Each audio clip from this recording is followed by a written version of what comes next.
Too often, CVs are a waste of time because they're just cut and paste of what's already out there. And if you look like everybody else, then how is a hiring manager going to pick you, or why should they pick you? So I'm just going to give you 7 tips on some things that can really help you sort of test your CV and improve your CV, or just change how you think about writing your CV. And these aren't just made up, these are based on the things that I used to do when I used to hire project managers, which I did for over a decade. And I've looked at hundreds of CVs. And there were so many where potentially a really good candidate I never even got to met, because I opened up their CV, had a look at it, and it was like several pages long. Or it was just like the last one. I'm like, what am I looking for here? What is standing out? I couldn't see any difference between the two. So it's a real shame, because sometimes there might be someone really good out there who's just not getting those opportunities because of their CV. So here's some tips. The first tip is think of your CV as a shop window.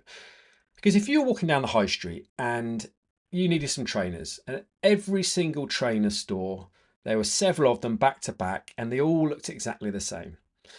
Inside, there might be some amazing trainers that you think these are the best things I've ever bought. But if the shop window doesn't tell you that and it looks like all the others, then you're probably just going to go in the first one that comes along. And it could be the same for a CV. Oh, this looks all right. This answers the questions. Let's get them in. Oh, I've got loads more to look at. Now, this one will be all right. Let's just get this person in and we'll move on. So think of, when you come to write your CV, think of it as a shop window. What are the key things that, or it could even be the one thing that's really going to stand out? The next one is put yourself in their shoes. So as I mentioned at the start of this video, I've looked at so many CVs over the year. I've been a hiring manager. So you need to respect their time. Hiring managers are busy, and making the CV review as quick as possible isn't actually a bad thing. And if they've got to read 10, 20, 30 CVs that day, you want to make it as easy to understand as possible. You want them to be able to read it and really understand who you are as quickly as possible, not reading 5 pages of previous jobs. Like, what you did 15 years ago isn't really that relevant right now. It might be, and if it is, obviously you want to keep it in there, but don't give it as much airtime, as much space on the page as something you've been doing for the last few years, which is always going to be more relevant. So set a target for how can you make your CV like pop within 10 seconds of reading. What's something they're going to read straight away? And remember, obviously, how you read your CV is going to be, you're going to look at the top. First of all, it's going to catch your eye. What are the things that are going to catch their eye quickly, that you want them to remember? And this way, in some cases, and I've done this myself many times, I've not had to read on. I've not had to read the whole thing. I might have just scanned it quickly, but I've already looked at, oh, I like this. Oh, that's interesting. Oh, yeah, great. Perfect. I like to speak to that person. Then, linked to all of these tips as well, the next one is why you.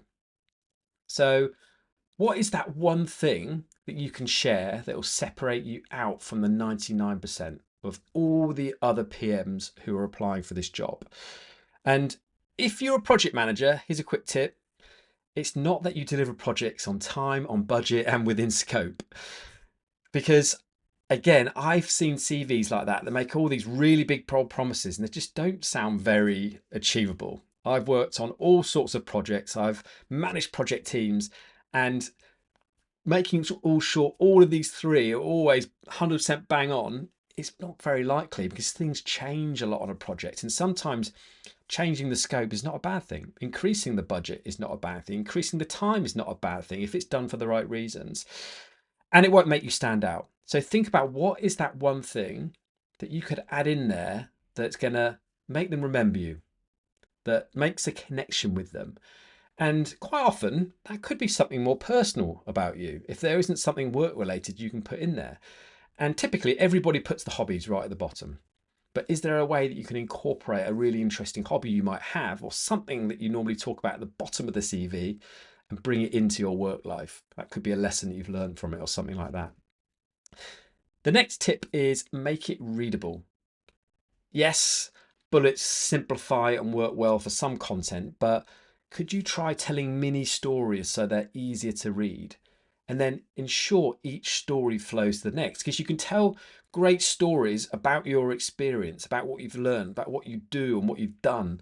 It doesn't have to be bullet points if that's a better way to get it across. And it's just nicer to read. If it's just bullets, every time you finish a bullet, it's an opportunity to stop reading. But if you're reading a mini story, you're more likely to read it to its end. The next one is catch the eye. So this is about using keywords that they'll recognize. So you want to check their website. That's sometimes the only place you can go, or it might be in the job description as well.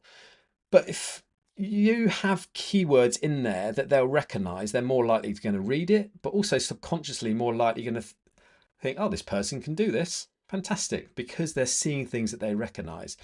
And if they use, for example, retrospectives in their descriptions, in their job description or on their website, and you normally call them project reviews, change them to retrospectives. Super simple.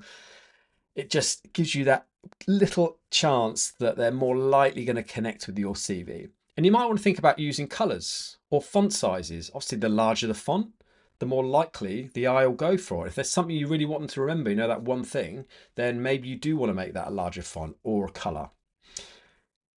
The next tip is every word matters. If you don't need it, just remove it. The same goes for complete sentences. Question everything. Ask yourself, does this enhance my credibility? Is it going to make me stand out? And if everyone else is going for this job, is what I've described here likely going to be saying exactly the same thing as everybody else is saying? Now, there are going to be some things that are obviously going to overlap or be the same, but not everything.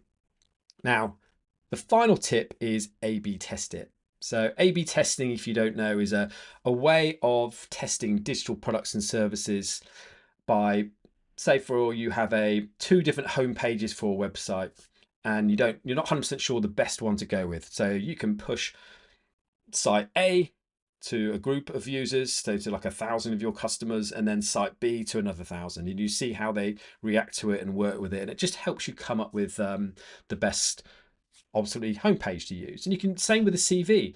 If you're out there and you're sending this off to all sorts of different companies, create some different versions, see what works. You never know, but if you're only sending the same thing out over and over again, then you're not really learning anything from it, especially from those terrible companies who ghost you and don't come back to you as well. So just try different things. You've got nothing to lose.